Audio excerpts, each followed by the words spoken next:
নমস্কার বন্ধুরা, বিশ্বাস কিচেন এবং ব্লগের পক্ষ থেকে জানাই অসংখ্য ধন্যবাদ। আজকে আপনাদের সামনে আর একটা নতুন রেসিপি নিয়ে আমি উপস্থিত। আজকে রেসিপি থাকছে বিরিয়ানি। তো একদম দাদা বৌদির স্টাইলে বিরিয়ানি। তো কীভাবে বিরিয়ানিটা তৈরি করছি সম্পূর্ণ ভিডিওটা স্কিপ না করে দেখতে থাকুন। চলুন ভিডিওটা শুরু করা যাক।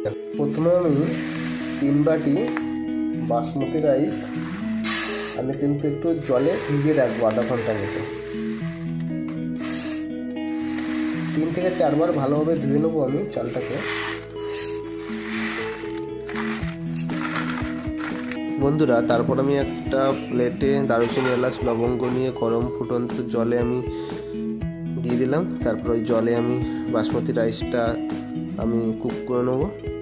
বেশি কিন্তু সেদ্ধ হবে না, হালকা হালকা হবে। তারপরে আমি বেরাস্তার জন্য পেঁয়াজটা ভেজে নিলাম।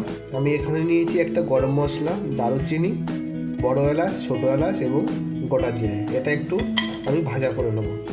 টমেটো একটু নাড়িয়ে চাড়িয়ে এটাকে আমি একটু পেস্ট করে নেবো, গুঁড়ো করে নেবো।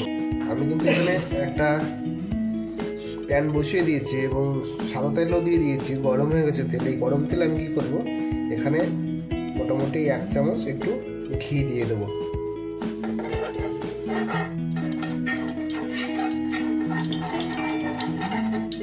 বন্ধুরা, তেল কিন্তু আমার গরম হয়ে গেছে। এই গরম তেলে 3টে এলাচ দিয়ে দেবো, একটু দারুচিনি দিয়ে দেবো, আর 4টে লবঙ্গ দিয়ে দেবো, আর একটা তেজপাতা দিয়ে দেবো। তারপরে এখানে আমি 4টে বড় সাইজের পেঁয়াজ কুচি করে রেখেছিলাম, সেই পেঁয়াজটা কিন্তু আমি তেলে দিয়ে দেবো। দিয়ে মোটামুটি এটা 5 থেকে 7 মিনিট আমি মিডিয়াম ফ্লেমে কিন্তু ভাজা করে নেবো। বন্ধুরা, পেঁয়াজটা মোটামুটি হাফ ভাজা হয়ে গেলে এখানে যে রসুন এবং আদার যে একটা পেস্ট করেছিলাম, সেই পেস্টটা কিন্তু আমি এখানে দিয়ে দিচ্ছি। দিয়ে একটু নাড়িয়ে নেবো। নাড়িয়ে আরও 2 থেকে 4 মিনিট ঢাকা দিয়ে দেবো।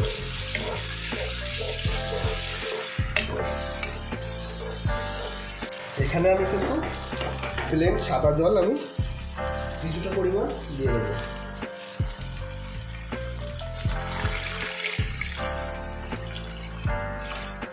বন্ধুরা, আপনাদের কিন্তু একটু হিসাব করে দিতে হবে যেন বেশি না হয়ে যায়, তাহলে কিন্তু গ্রেভিটা বেশি হয়ে গেলে তারা কিন্তু একটু বিরিয়ানিটা বেশি নরম নরম হয়ে যাবে। সেই জন্য একটু মাপ করে এখানে দিতে হবে, আন্দাজ মতো, পরিমাণ মতো।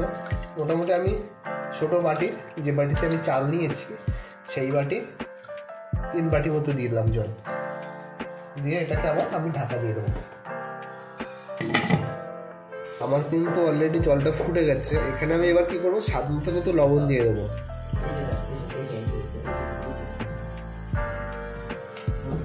আর দিয়ে দেবো এখানে একটু স্বাদ মতো হলুদ। আর দিয়ে দেবো একটু কাশ্মীরি মির্চি। কাশ্মীরি মির্চির মধ্যে একটু কালারের জন্য দিচ্ছি আমি। দিয়ে হালকা করে একটু নাড়িয়ে দিতে হবে। নাড়িয়ে দিয়ে এটাকে আমার ঢাকা দিয়ে দিতে হবে। তারপর আমি এখানে মিডিয়াম সাইজের 3টে আলু ছালিয়ে রেখেছিলাম, সেই আলুটা কিন্তু আমি দিয়ে দেবো যাতে আলুটা সেদ্ধ হয়ে যায়। তারপর দিয়ে দেবো এখানে যে চিকেনটা আমি ম্যারিনেট করে রেখেছিলাম, সেই চিকেনটা এবার আমি দিয়ে দেবো। এখানে আমি 700 গ্রাম মতো চিকেন নিয়ে নিচ্ছি। চিকেনটা কিন্তু আগে থেকে আমি ম্যারিনেট করে রেখেছিলাম। ম্যারিনেটের ভিডিওটা আর আপনাদের দেখাইনি, কারণ ভিডিওটা বড় হয়ে যাবে বলে। দিয়ে আমি ভালো করে আবার এটাকে একটু নাড়িয়ে চাড়িয়ে আমি আবার ঢাকা দিয়ে দেবো, যাতে চিকেনটা পুরো পারফেক্টলি সেদ্ধ হয়ে যায়। ঢাকনা খুলে এখানে একটু মিঠা আতর দিয়ে দেবো আমি। 3-4 ফোঁটা আমি দিয়ে দেবো, বেশি দেবো না। কিন্তু আমি বাটিতে অলরেডি একটু জল নিয়ে নিয়েছি। এই বাটিতে আমি মোটামুটি কেওড়া জল 1 চামচ মতো দিয়ে দেবো। আর দিয়ে দেবো একটু কেশর,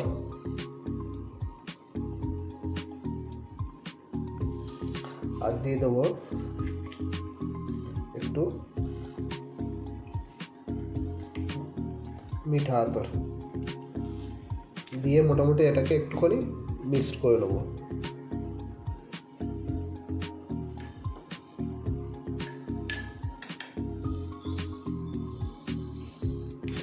মিক্স মিক্সটা আমার হয়ে গেছে, এবার এটাকে রেখে দেবো। মোটামুটি চিকেনটা আমার হাফ কুকিং হয়ে গেলে আমি ঠিক সেই সময় এখানে একটু টক দই আমি দেবো।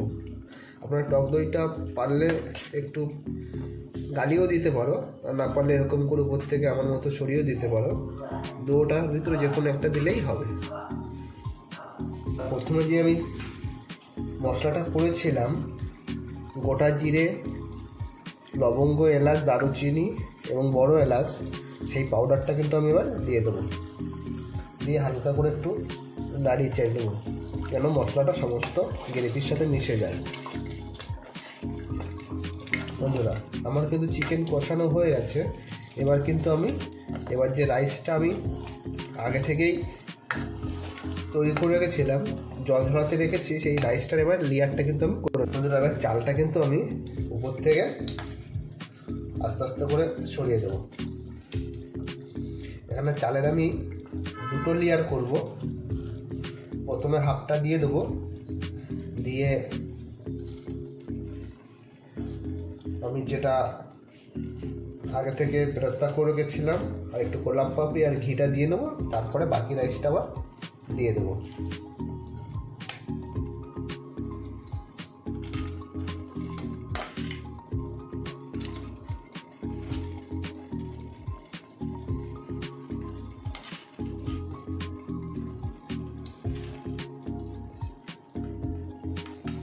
বন্ধুরা, প্রথম লেয়ার আমার হয়ে গেছে।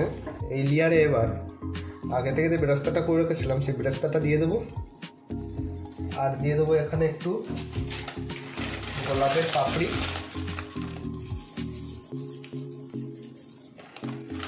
আর দিয়ে দেবো এখানে একটু ঘি। তারপর বাকি যে রাইসটা আছে আমার, সেই রাইসটা কিন্তু এবার দিয়ে দেবো। বন্ধুরা, আমার ভিডিওগুলো আপনাদের কেমন লাগছে অবশ্যই কমেন্ট করে জানাবেন। আর আমার চ্যানেল নতুন হয়ে থাকলে চ্যানেলটি সাবস্ক্রাইব করে পাশে থাকবেন।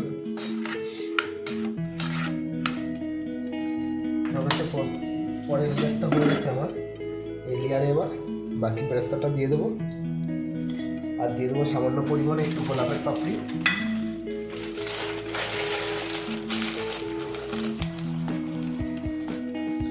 আর দিয়ে দেবো একটু ঘি। বন্ধুরা, ঘিটা আপনারা চেষ্টা করবেন দেশি ঘি দেওয়ার, তাহলে কিন্তু খুব ভালো হবে। আর তারপর দিয়ে দেবো আমি যে আগে থাকতে যে কেশরের যে জলটা করে রেখেছিলাম, সেই কেশরের জলটা কিন্তু উপর থেকে আমি দিয়ে দেবো। দিয়ে মোটামুটি এটাকে এবার আমি 10 minute high flame, 7 minute medium flame, তারপর আমি বন্ধ করে দিয়ে 10 মিনিট পরে আমি ঢাকনাটা খুলবো। আর এটা যে ফুটোটা দেখছো, এই ফুটোটা আমি কিন্তু এবার বন্ধ করে দেবো। তোরা আজকের মতো আমার কিন্তু বিরিয়ানি কমপ্লিট হয়ে গেছে। তো দেখতে পাচ্ছ কত সুন্দর হয়েছে। এবার আমি এটাকে একটা প্লেটে সার্ভ করব। সার্ভ করার পরে আপনাদের দেখাবো। তো চলুন, আজকের মতো এই পর্যন্ত।